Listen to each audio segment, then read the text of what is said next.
ایک بات ذہن میں رکھ لیں کہ یہ ہو نہیں سکتا کہ انسان پر مشکلات نہ آئیں۔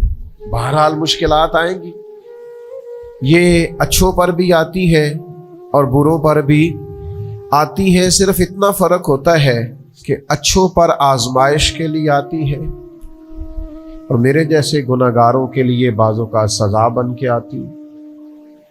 بہرحال آزمائش آتی ہے، دکھ، تکلیف، بیماری، مصائب، پریشانیاں، یہ انسان کے ساتھ ساتھ چلتی ہیں۔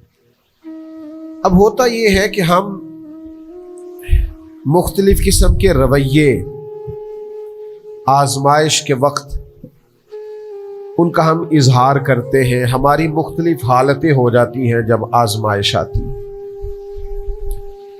صرف سمجھنے کی بات یہ ہے کہ آزمائش تو بہرحال آئے گی، تو ہم نے کرنا کیا ہے؟ اب بہت سارے لوگ، ان کو پتہ ہوتا ہے کہ گرمی کا موسم آ رہا ہے، تو اس سے پہلے وہ کیا کرتے ہیں؟ جن کے پاس سہولیات ہوتی ہے وہ اپنا اے سی ٹھیک کرا لیتے ہیں، اس کی ریپیئرنگ کا کوئی کام کرنا ہو کرا لیتے ہیں، جن کو وہ میسر نہ ہو وہ پنکھوں کو صاف کر لیتے ہیں۔ کچھ لوگ سمجھتے ہیں کہ میرے پاس لباس سارا موٹا ہے تو میں باریک موسم کے مطابق لباس خرید لوں، بنوا لوں۔ سردی کا موسم آتا ہے تو ہم نے دیہاتوں میں دیکھا تھا کہ ہماری مائیں پرانی رضائیاں بھی نئے سرے سے تیار کرا لیتی تھی، ان کی تیاری کرا لی جاتی تھی، تو پتہ ہوتا ہے کہ یہ موسم بہرحال آنا ہے۔ پھر حکومتیں بھی کچھ تدابیر کرتی ہیں، کچھ ویکسینیشنز ہوتی ہیں کہ یہ اس مرض کا اس موسم میں پھیلنے کا خطرہ ہے، تو کیا کیا جائے؟ تو کیا یہ جائے کہ اس موسم کے لیے اس بیماری کے پھیلنے کا خدشہ ہے تو اس کی یہ ویکسینیشن ہے، یہ وقت پر کرا لی جائے تاکہ انسان جب وہ بیماری آئے تو آنے سے پہلے اس کے پاس تدابیر موجود ہو۔ آزمائش تو آئے گی، کرنا کیا ہے؟ سب سے پہلی بات یہ ہے کہ جب انسان پر آزمائش آئے تو اسے اپنے آپ کو کنٹرول کرنا ہے، واویلا نہیں کرنا، شور نہیں کرنا، ہاتھ پیر نہیں پھولنے چاہیے، بہت زیادہ انزائٹی، ڈپریشن اسے نہیں ہونا چاہیے، اسے اپنے آپ کو کنٹرول کرنا چاہیے۔ باقی جو لوگ مدد کے لیے آئیں گے وہ بعد میں پہنچیں گے، جو ڈاکٹر اس کے پاس آئے گا اس کو بھی فون جائے گا، وہ تیاری کرے گا، وہ نکلے گا، گاڑی نکالے گا، آنے میں ٹائم لگے گا۔ اس کے پاس اگر ریسکیو والی ٹیمیں آئیں گی تو وہ بھی ٹائم، سب سے پہلے اس سے ذہنی طور پر مشکل کے آتے ہی اسے یہ دیکھنا چاہیے کہ میرا اپنا کنٹرول لیول کس طرح کا، اسے اپنے آپ کو بہت اعتماد میں رکھنا ہے، تحمل میں رکھنا۔ مشکل آ گئی ہے، اب یہ فوراً نہیں جائے گی۔ ایک اصول سمجھ لیں کہ نبی پاک علیہ السلام نے فرمایا کہ صبر وہ ہے جو پہلے صدمے کے وقت کیا جاتا ہے، جو عین مصیبت جب آئے اس وقت جو لوگ صبر کرتے ہیں اس کو صبر کہا جاتا ہے۔ جس کو ہفتے کے بعد آیا وہ صبر نہیں، وہ تو زخم ہی ٹھیک ہو گیا ہے۔ جس نے 1 مہینے کے بعد کہا ہے مجھے صبر آ گیا ہے، تو وہی وہ تو اب تو زخم ہی مندمل ہو گیا، اب تو وقت نے مرہم پٹی کر دی۔ تو سب سے پہلی بات یہ دیکھیے کہ خود پر آپ کو کتنا قابو حاصل ہے، آپ نے خود کس طرح کا رویہ کرنا ہے۔ آپ بالکل پریشان ہو رہے ہیں، آزمائش میں آ رہے ہیں، ہاتھ پیر پھول رہے ہیں، تو اس سے آپ اور زیادہ پریشان ہو جائیں گے۔ مشکلات آ جاتی ہیں، تکلیفیں آ جاتی ہیں، زندگی میں حادثات ہو جاتے ہیں جو آپ نہیں چاہتے، جس کا آپ نے کبھی تصور نہیں کیا ہوتا، وہ کام بھی کئی دفعہ ہو جاتا ہے۔ اب اس میں کرنا کیا ہے؟ اس کو کس اینگل سے دیکھنا ہے؟ مصیبت، پریشانی، دکھ، حادثہ، واقعہ، غیر متوقع چیز آپ کی زندگی میں آ گئی، آپ توقع نہیں کر رہے تھے، آپ تو کسی اور چیز کے لیے تیار تھے، آپ کے تو ارادے کچھ اور تھے، لیکن کچھ حالات اور ہو گئے، آزمائش اور طرح کی ہو گئی، اور ایسی آزمائش ہو گئی جس کا آپ کا ذہن نہیں تھا کہ یہ بھی میرے لیے ہو سکتی ہے. نہیں، آپ نے سوچا ضرور ہوا تھا کہ آزمائش آئے گی، لیکن اور چیزوں کو آپ سوچ رہے تھے، میں نے یہ ٹھیک کرنا ہے، میں نے یہ ٹھیک کرنا ہے، میں نے اس پر خیال رکھنا ہے. لیکن تکلیف نے، دکھ نے، آزمائش نے رستہ کوئی اور بنا لیا. تو اب یہ کیا ہے؟ ہم چونکہ متلاشی ہوتے ہیں سکون کے، راحت کے، کہ اب میں نے یہ ٹھیک کر لیا ہے، اب میں نے گھر بنا لیا، میرے بچے تھوڑے سیانے ہو گئے، فلاں کام میں نے آپ اپنے حساب سے اب درست سمت کرتے ہیں. لیکن یہ بیچ میں سے ایک مصیبت اور آ گئی تو کس اینگل سے دیکھنا ہے؟ ترمذی شریف کی حدیث سنیے. نبی پاک علیہ السلام نے فرمایا، رب جسے بڑا ثواب دینا چاہتا ہے نا، اسے بڑی آزمائش میں مبتلا کرتا ہے. اور اگلے لفظ سنیں گے تو آپ اور خوش ہو جائیں گے. حضور فرماتے ہیں جب اللہ تعالیٰ کسی قوم سے محبت کرتا ہے نا تو پھر انہیں آزمائش میں ڈال دیتا ہے. جو اس آزمائش میں رب سے راضی رہے نا، رب بھی اس سے راضی رہتا ہے. اور جو اس آزمائش میں ناراض ہو جائے نا، شکوے کرنے لگ جائے رب کے، اللہ بھی اس سے ناراض ہو جاتا ہے. آزمائشیں تو آئیں گی، دکھ تو آئیں گی، یہ آ جاتے ہیں، ان کا بڑا مزہ ہوتا ہے. آپ کو پتہ ہے زخموں کا بھی مزہ ہوتا ہے. زخم ٹھیک ہونے پہ آ جائے نا کبھی، اس پر انگلی رکھ کے دیکھے مزہ آتا ہے. اس پر ہلکی ہلکی خارش کرنے کو جی چاہتا ہے زخم، لیکن اگر پکا ہو جائے نا تو مزہ دینے لگ جاتا ہے. زخموں کو پکا لو، زخموں کو پختہ کر لو، یہ مزہ دینے لگ جائیں گے. اگر آپ زخموں کو پکائیں گے نہیں، کچا زخم رشتہ ہے، لیکن پکا ہو جائے پھر مزہ دیتا ہے. تکلیف اگر آپ سمجھیں کہ میرے محبوب کی طرف سے آئی، ویسے محبوب پہ غصہ نہیں آتا، پتہ آپ کو؟ جس سے پیار ہو جائے اس کی بری باتیں بھی انسان کو اچھی لگتی ہیں، اس کا عیب نظر نہیں آتا. آپ کو کبھی یہ اندازہ ہو جائے نا کہ دکھ جو آیا ہے، تکلیف جو آئی ہے، راحت جو آئی ہے، کرم جو آیا ہے، عطا جو آئی، تو یہ آئی ہے محبوب کی طرف سے. یعنی دکھ آیا ہے، آیا کدھر سے ہے؟ اچھا چلیں ٹھہرے، آپ رکیں، میں بتاتا ہوں آپ کو. میں ایک دفعہ نا کچھ بیمار تھا زیادہ، اور منفرد بات یہ، انوکھی بات یہ کہ میرا ایک بچہ بھی بیمار تھا. اور اس پر تھوڑی سی مشکل یہ کہ کچھ چھوٹی موٹی ارد گرد کی پریشانیاں بھی تھیں. یہ تعمیری کام چل رہا ہے، فلانا کام چل رہا ہے، فلانا کام چل رہا ہے، تو سمجھ لیں 5 10 20 چیزیں کٹھی ہو گئیں. تو میری طبیعت پر کچھ بوجھ بن گیا، دل تھوڑا سا وزن محسوس کرنے لگا، اور ذرا تھوڑی سی بے چینی اور اضطراب طبیعت میں پیدا ہونے لگا. یہ ان کے بعد آ جاتا ہے کبھی کبھی. تو اس کی تدبیریں، اس کے معاملات بھی میں دیکھ رہا تھا، لیکن تھوڑا سا نا زیادہ ذہنی طور پر میں اپنے آپ کو تکلیف میں محسوس کرتا تھا. تو ایک رات میں تسبیح میرے ہاتھ میں تھی، تو میں حسب اللہ و نعم الوکیل نعم المولا و نعم النصیر، اس کا میں وظیفہ پڑھ رہا تھا. تو پڑھتے پڑھتے میں نے نا سائیڈ چینج کی، رخ پھیرا. اچھا کبھی کبھی یہ ہوتا ہے کہ آپ کے اندر سے ہی دکھ اٹھ رہا ہوتا ہے، اور کئی دفعہ آپ کے اندر سے ہی سکھ اٹھ آتا ہے، جواب آ جاتا ہے. یعنی آپ کا دل بھی تو مفتی ہے نا، وہ بھی تو فتوے جاری کرتا ہے نا. آپ کی روح بھی تو عالم ہے نا، وہ بھی تو آپ کو مسئلے بتاتی ہے نا. آپ کا ذہن بھی بہت بڑا، یہ کئی دفعہ جب اداس ہوتا ہے تو اس نے کوئی مایوسی سوچ لی یا طے کر لی، خوش ہوتا ہے تو اس نے اندر سے ہی کوئی نعمت تلاش لی. میں نے رخ چینج کیا تو میرے اندر سے آواز آئی، یار تو بڑے بیوقوف ہے، تیرا کسی جگہ نام لکھ دیتے ہیں لوگ، وہاں ہزاروں لوگ جمع ہو جاتے ہیں. مسجد میں پنکھے پورے نہیں چلتے، لوگوں کو کوئی خاص پروٹوکول نہیں ملتا،